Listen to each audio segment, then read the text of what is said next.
Baik, Assalamualaikum, salam sejahtera.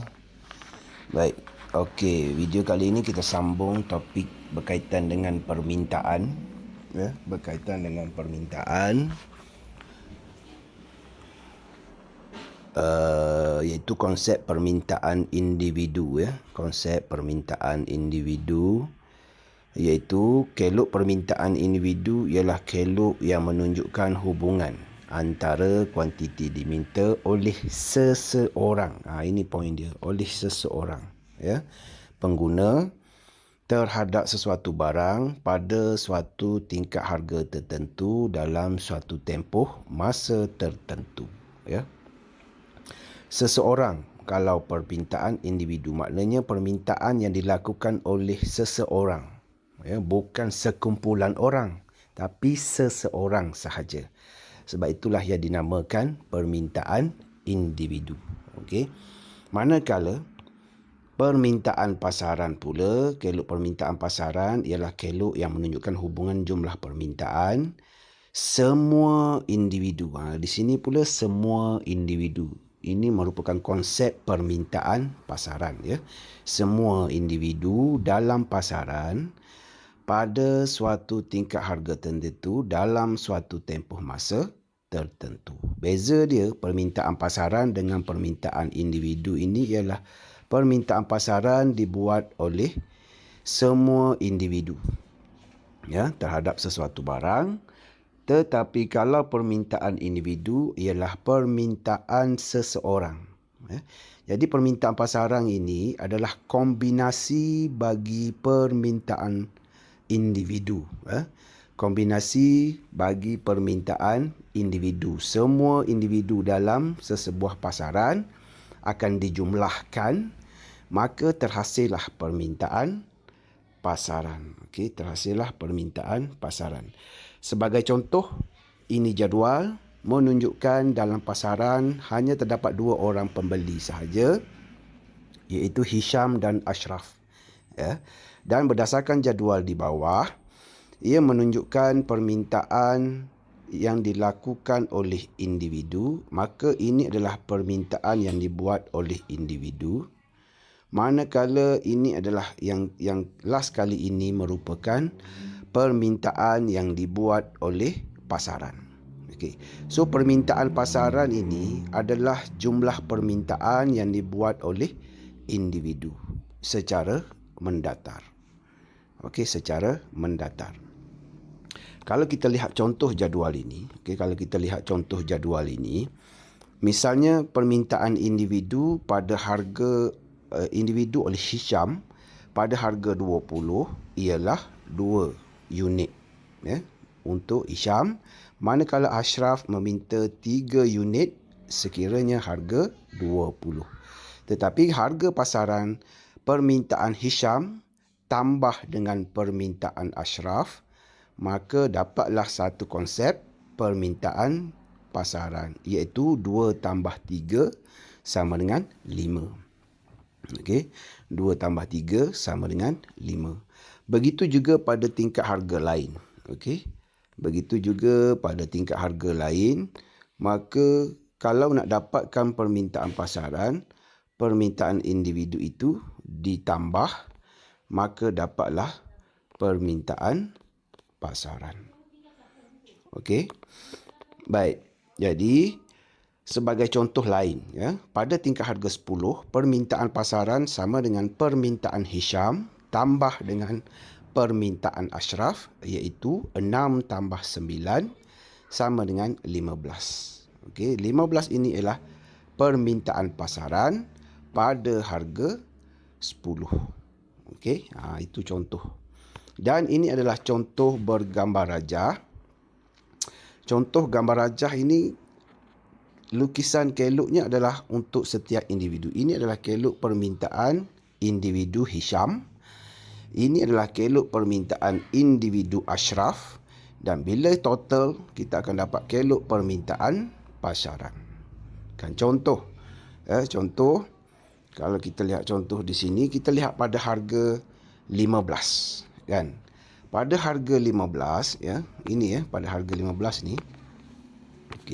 Pada harga 15, permintaan oleh Hisham ialah 4. Okey.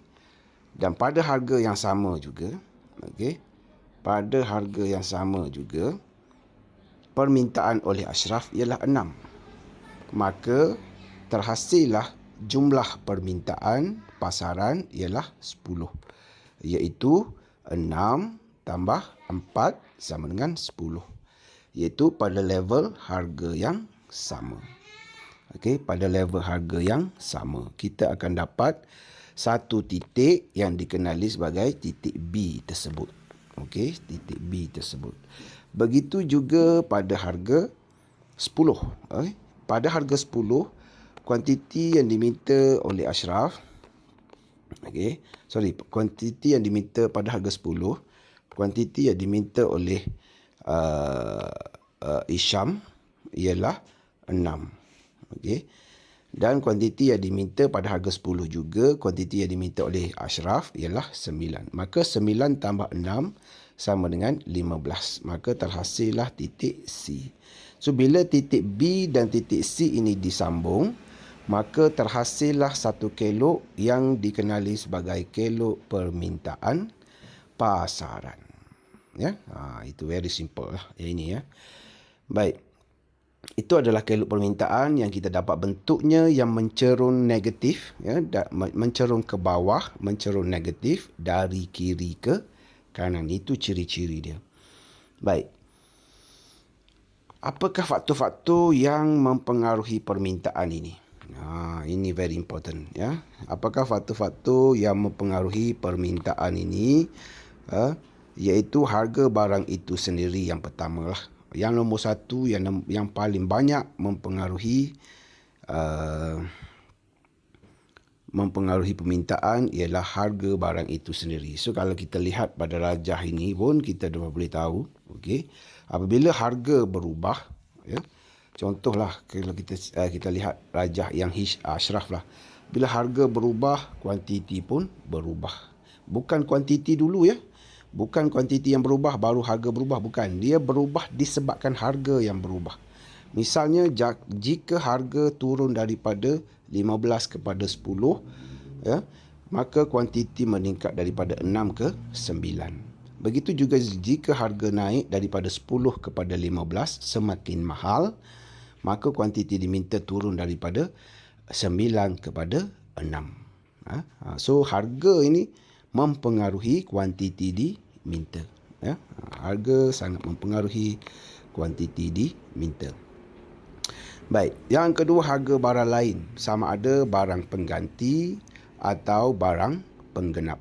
Okey, barang pengganti atau barang penggenap. So, kita akan lihat macam mana barang pengganti dan barang penggenap mempengaruhi kuantiti permintaan. Cita rasa, ya, itu kamu punya taste lah, ya. Kamu punya taste. Sekiranya taste kamu sukalah, kesukaan kita terhadap sesuatu barang, ya. Biasanya kalau bila dah suka, harga berapa pun kita akan beli, kita akan minta juga, ya.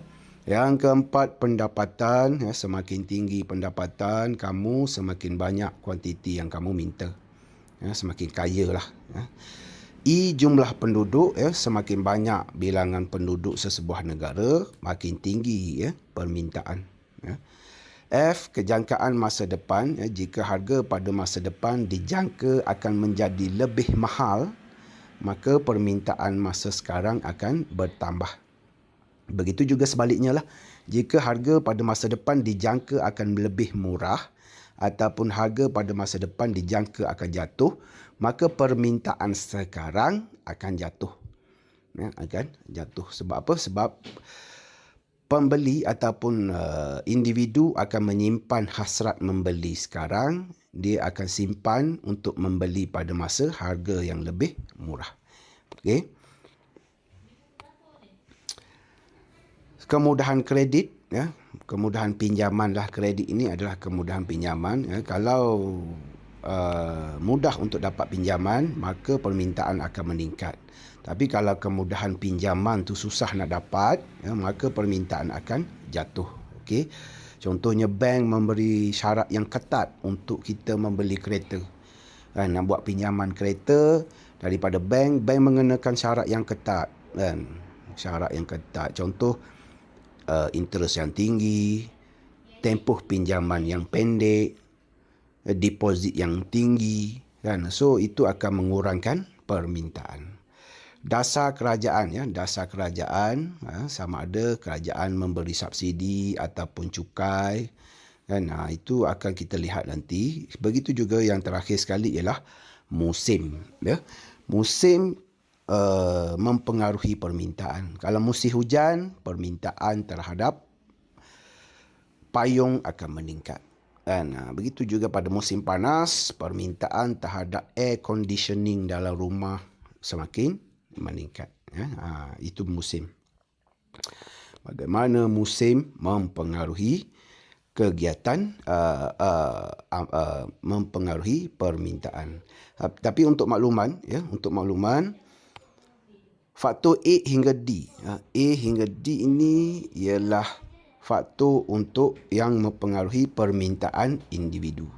Manakala E hingga I ialah faktor yang mempengaruhi pasaran, permintaan pasaran, ya. Okey. So yang pertama kita lihat faktor harga barang itu sendiri, ya. A itu, ya, harga barang itu sendiri. Ceteris paribus itu andaian faktor-faktor lain adalah tetap. Semakin tinggi harga barang, semakin kurang kuantiti barang yang diminta. Seperti yang saya sebut tadilah, ya. Sebaliknya, semakin rendah harga suatu barang, semakin banyak kuantiti barang yang diminta. Kelok permintaan itu sendiri, pergerakan sepanjang kelok. Jadi, faktor A ini, dia tidak akan mengubah ataupun mengalih kelok. Contoh kita dapat tadi kelok permintaan yang macam ni, kan. So, faktor A ini tidak akan mengalih kelok sama ada ke kanan ataupun ke kiri. Tidak. Okey? Tidak. Dia akan hanya mempengaruhi titik di atas kelok yang sama. Okey, katakan misalnya kelok yang macam ni, kan. Katakan harganya P, kan, dan kuantitinya Q, kan. Jika harga turun, okey, kuantiti diminta bertambah menjadi Q1. Nampak tak? Harga turun, kuantiti bertambah. So kuantiti ini berubah disebabkan harga jatuh. Tetapi berlaku di atas kelok yang sama, iaitu peralihan daripada titik A kepada titik B. Itu saja. Tapi berlaku di atas kelok yang sama. Dia tidak akan melibatkan peralihan kelok, ya. Okey. Baik. Ini adalah kesan, seperti yang saya lukis tadilah, ini adalah kesan perubahan harga barang itu sendiri. Kesan faktor perubahan harga itu sendiri, ya. Harga turun, ya, kuantiti bertambah. Harga naik, kuantiti menurun, kan. Semakin mahal, kuranglah kita minta. Semakin murah, makin banyaklah kita minta barang, ya. So tidak akan beralih kelok ni. Dia kekal di atas kelok yang sama, tetapi peralihan titik di atas kelok yang sama, sama ada B ke A ataupun B ke C sahaja. Okey. Baik. Faktor yang kedua, ini kena beri perhatian yang sangat serius, ya. Harga barang lain adalah bahagi kepada dua. Itu sama ada barang pengganti ataupun barang penggenap. Okey, ini adalah faktor yang kedua, barang lain. Okey. Yang pertama kita lihat dulu faktor harga barang pengganti. Barang yang apa yang dimaksudkan dengan barang pengganti? Okey. Barang yang mempunyai fungsi yang sama dan mudah diganti antara satu sama lain dalam penggunaan untuk mendapat kepuasan yang hampir sama. Okey. Contoh dalam kehidupan kita ini banyak barang pengganti.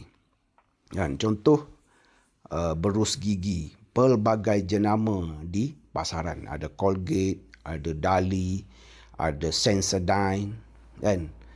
Ada Morning Kiss, ya. Macam-macam jenis, Systema, kan? Itu semua adalah pengganti. Kalau kita tak ada, kita nak cari Colgate tapi Colgate habis, so kita dengan mudah boleh menggantikan dengan jenama lain. Itu adalah barang pengganti. Sebagai contoh di sini diberi ialah getah asli dan getah tiruan, getah sintetik. Okey. Andaikan harga getah asli adalah sama dengan getah tiruan. Okey, harganya sama, andaian dia. Apabila harga getah asli meningkat, maka pengguna akan mengurangkan pembelian getah asli dan membeli getah tiruan walaupun harga getah tiruan tidak berubah. Nampak tak bagaimana barang pengganti ini mempengaruhi? Harga barang penggantinya boleh mempengaruhi. Contoh di sini, kalau kita lihat harga getah tiruan, pada mulanya dia bagi contoh sama. Harga getah asli dan getah asli adalah sama dengan getah tiruan. Tapi jika harga getah asli meningkat, getah asli meningkat, secara automatik kita lihat harga getah tiruan itu nampak macam lebih murah.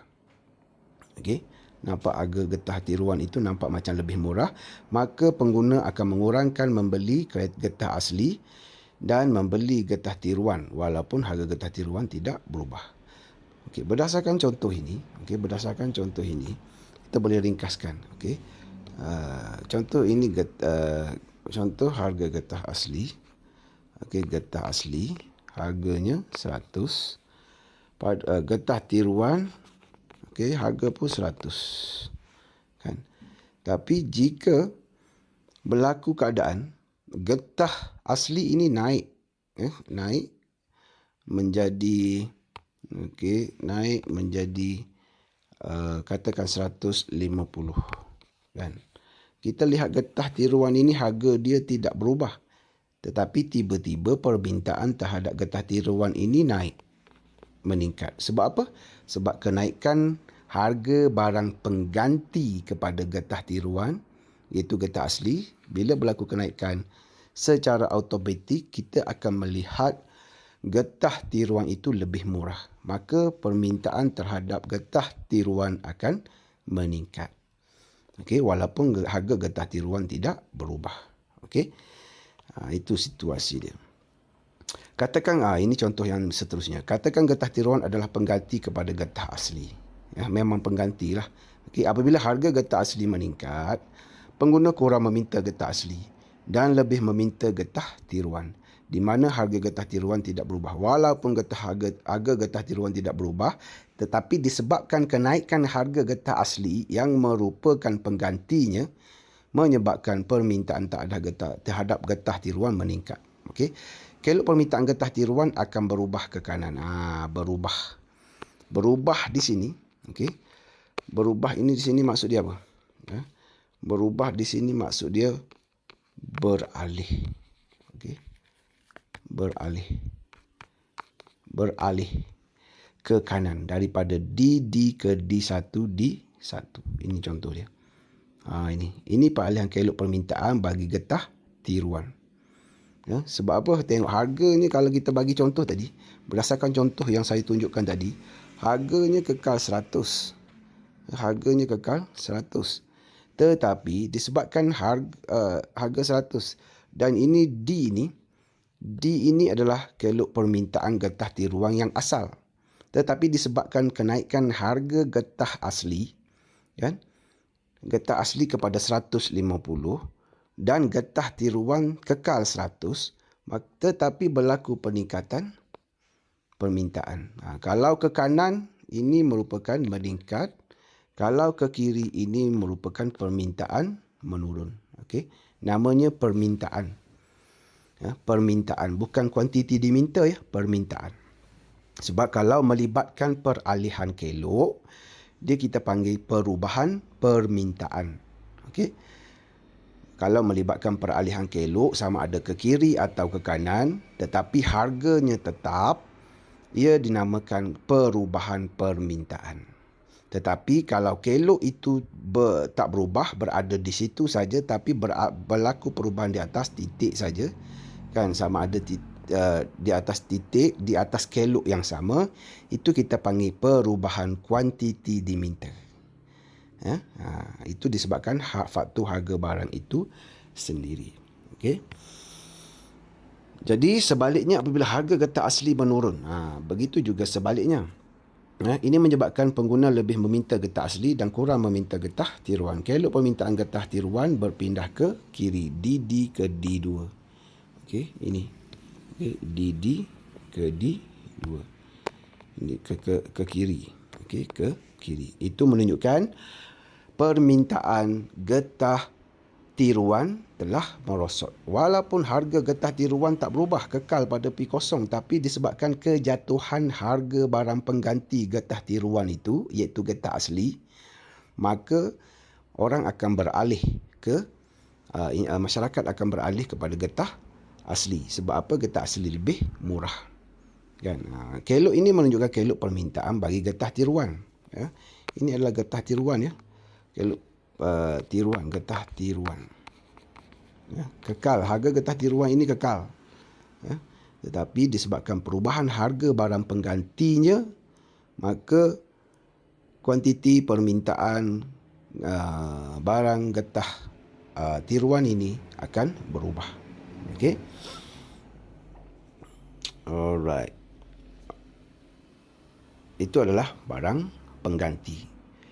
Ada lagi barang pengganti contoh lainnya ialah kereta tempatan dengan kereta import. Kan? Kereta Proton dengan kereta Honda misalnya. Kan? Kalaulah harga kereta Honda sama dengan kereta Proton. Kan? Tapi disebabkan kerajaan mengenakan cukai terhadap kereta Honda, menyebabkan harga kereta Honda naik, walaupun harga kereta Proton tidak berubah, tetapi permintaan terhadap kereta Proton akan bertambah. Kerana apa? Sebab berlaku kenaikan terhadap kereta import. Itu contohlah. Apa lagi contoh yang paling dekat dengan kita? Barang pengganti itu. Pengganti. Milo dengan Horlick. Kan? Milo dengan Horlick itu pengganti. Teh dan kopi. Kan?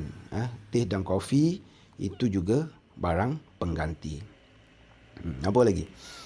Contoh pengganti. Barang pengganti seperti maksud dia tadi, ia dapat menggantikan fungsi barang lain. Dapat menggantikan fungsi barang lain. Itu contoh dia. Baik, seterusnya barang di bawah faktor harga barang lain yang kedua ialah barang penggenap. Barang penggenap ni dia tak sama dengan barang pengganti. Barang penggenap ini barang yang perlu digunakan bersama. Konsep dia perlu digunakan bersama-sama. Kalau tak ada bersama-sama, maka barang itu tidak boleh berfungsi. Contohnya, tayar kereta dengan kereta. Kereta dengan petrol. Kereta tak ada petrol, maka kereta itu tidak boleh berfungsi dengan baik. Kan? Itu barang pengganti lah tu. Barang penggenap lah. Okay. Pen dengan dakwat. Pen itu tidak boleh digunakan kalau tidak ada dakwat. Contoh apa lagi? Barang penggenap ini. Kalau di sini dia bagi contoh, apabila harga kamera turun, di sini dia bagi kamera. Kuantiti diminta terhadap kamera akan naik. Kan?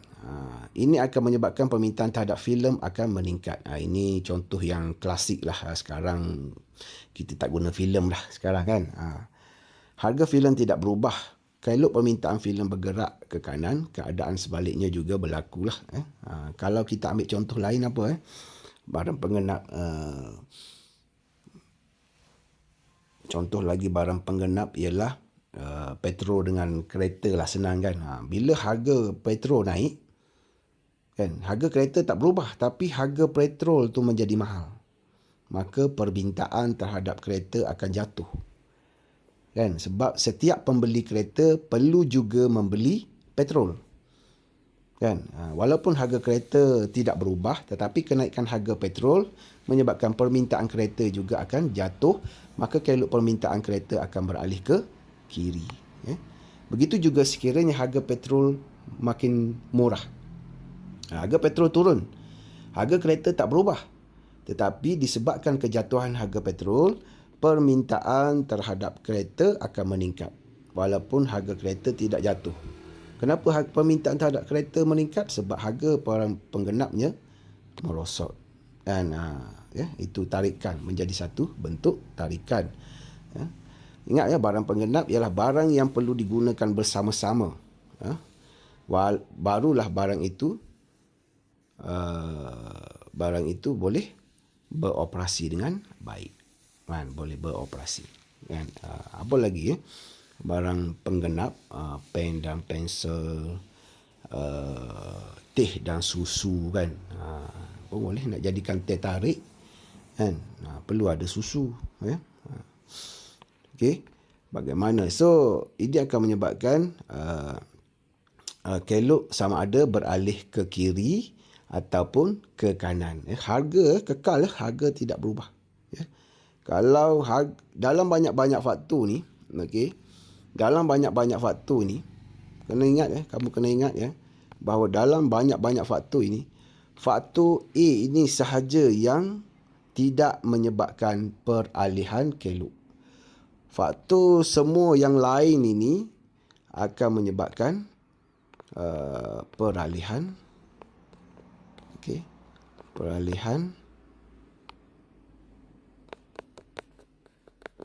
kelok. Okey. Yang satu A itu tidak akan menyebabkan peralihan kelok. Ia akan menyebabkan peralihan menyebabkan apa? Peralihan titik sahaja. Okey. Peralihan titik atas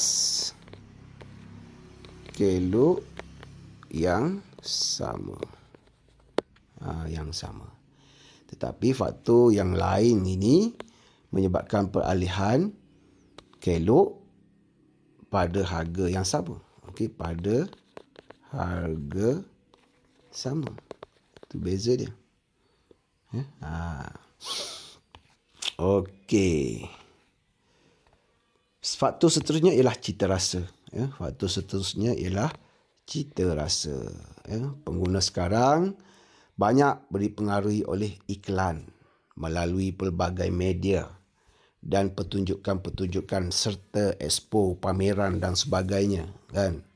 Sekiranya perubahan cita rasa pengguna menyebabkan kuantiti diminta bertambah pada setiap tingkat harga yang asal, kelok permintaan akan beralih ke kanan. Ke kanan itu maksudnya permintaan meningkat.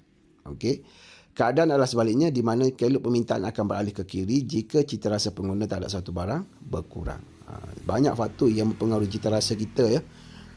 Tengok iklan dalam Facebook nampak macam menarik kan, dengan videonya, dengan bunyinya, dengan gambar yang cantik dan sebagainya. Kita pun tertarik kan. Harga tak berubah, tapi disebabkan kita terpengaruh dengan iklan itu, kita pun membuat permintaan. Maka permintaan terhadap barang tersebut meningkat. So ia akan menyebabkan kelok beralih ke kiri ataupun ke kanan. Okey, ke kiri permintaan berkurang, ke kanan permintaan bertambah. Okey. Baik, seterusnya ialah pendapatan ya. Perubahan pendapatan pengguna boleh mempengaruhi permintaan pengguna ke atas barang-barang dan perkhidmatan dalam 3 kategori. Okey, kalau yang pertama barang biasa. Okey, apabila pendapatan meningkat, permintaan terhadap barang biasa bertambah. Kelok permintaan beralih ke kanan. Ini kerana pada tingkat harga yang sama, semakin banyak kuantiti barang yang mampu dibeli. Sebab apa? Sebab pendapatan kamu bertambah. Okey, hari ini pergi sekolah bawa RM5, boleh makan 5 biji karipap.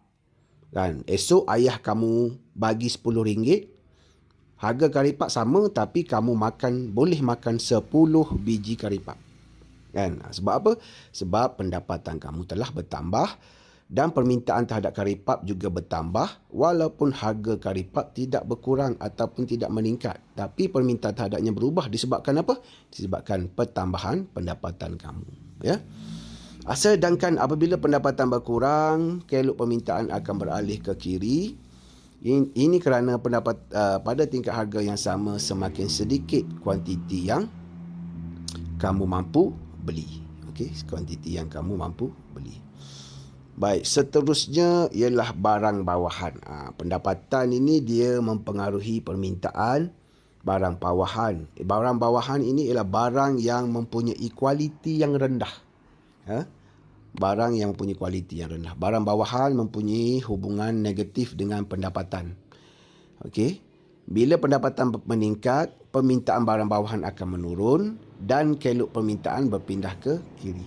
Okey, contohnya beras hancur. Bila kamu dah makin kaya kan? Bila kamu dah makin kaya, pendapatan kamu makin banyak, takkanlah kamu nak makan beras hancur lagi kan? Kamu mesti akan mencari, akan meminta beras yang lebih berkualiti. Ya. Dan yang ketiga, barang mesti, iaitu barang yang wajib, barang kegunaan ataupun barang keperluan harian. Barang yang diperlukan oleh pengguna dan permintaan terhadap barang ini tidak dipengaruhi oleh perubahan dalam tingkat pendapatan. Kuantiti barang diminta tetap sama walaupun pendapatan kamu bertambah kan, ataupun berkurang, ataupun pendapatan kamu berubah. Contoh barang mesti ialah gula, garam dan beras. Contoh garam lah kan, garam. Kalau pendapatan kamu meningkat kan, adakah kamu akan bertambah menggunakan garam? Tidak kan. Kalaulah pendapatan kamu berkurang, adakah kamu akan mengurangkan penggunaan garam? Tidak. Sebab apa?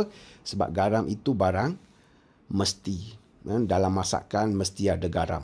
Kalau tak sedap. Begitu juga dengan gula. Ya. Jika pendapatan kamu bertambah, adakah makin banyak kamu menggunakan gula? Tidak. Kamu tetap menggunakan pada kadar sukatan yang sama juga. Walaupun kamu makin kaya ataupun makin miskin. Maknanya, pendapatan tidak akan mempengaruhi permintaan terhadap barang mesti. Ya. Yang seterusnya ialah jumlah penduduk. Semakin banyak jumlah penduduk di sesebuah negara, semakin banyaklah permintaan terhadap barang di pasaran. Kan? Jumlah penduduk makin ramai, makin banyaklah permintaan. Itu senang untuk kita faham. Lepas tu yang seterusnya, jangka masa depan. Jangkaan masa depan. Sekiranya pengguna menjangkakan harga akan meningkat pada masa depan, mereka akan didorong akan membeli lebih banyak pada masa sekarang. Ya. Ini akan menyebabkan kelok permintaan berpindah ke kanan. Ya. Begitu juga sebaliknya lah. Ya. Jika harga pada masa depan dijangka menurun pada masa depan, maka pembeli akan membeli lebih banyak pada masa akan mengurangkan pembelian pada masa sekarang kan, menyebabkan kelok permintaan akan beralih ke kiri. Yang seterusnya, kemudahan kredit. Sekiranya terdapat kemudahan untuk mendapatkan pinjaman, kredit ini ialah pinjaman ya, dari institusi keuangan, maka permintaan barang di pasaran akan meningkat. Ini sekiranya ada kemudahan kan. Kalau kurang kemudahan, maknanya syarat-syarat diperketatkan dan sebagainya, maka permintaan terhadap barang di pasaran akan berkurang. Okey. Dan seterusnya ialah dasar kerajaan akan mempengaruhi permintaan pasaran sama ada secara langsung atau tidak langsung. Contohnya, apabila kerajaan mengenakan cukai pendapatan, kamu makin kaya, makin banyaklah cukai yang kamu kena bayar. Pendapatan individu akan berkurangan. Ini akan mengurangkan permintaan barang di pasaran. Itu dasar kerajaan. Dan akhir sekali ialah musim. Okey, musim. Pada musim hujan, permintaan terhadap baju hujan akan bertambah, maka kelok permintaan baju hujan akan beralih ke kanan. Okey. Pada musim hujan, musim tengkujuh kan, musim tengkujuh, musim panas kan, musim juga mempengaruhi permintaan. Kalau pada musim exam apa permintaan yang banyak? Mungkin permintaan terhadap kertas pun banyak kan, permintaan terhadap mesin photostat pun banyak kan. Itu musim lah ya. Okey. Baik, so itu adalah faktor-faktor yang mempengaruhi permintaan ya. So untuk video kali ini kita berhenti di situ. Kita akan sambung pada video yang akan datang ya. Terima kasih. Assalamualaikum.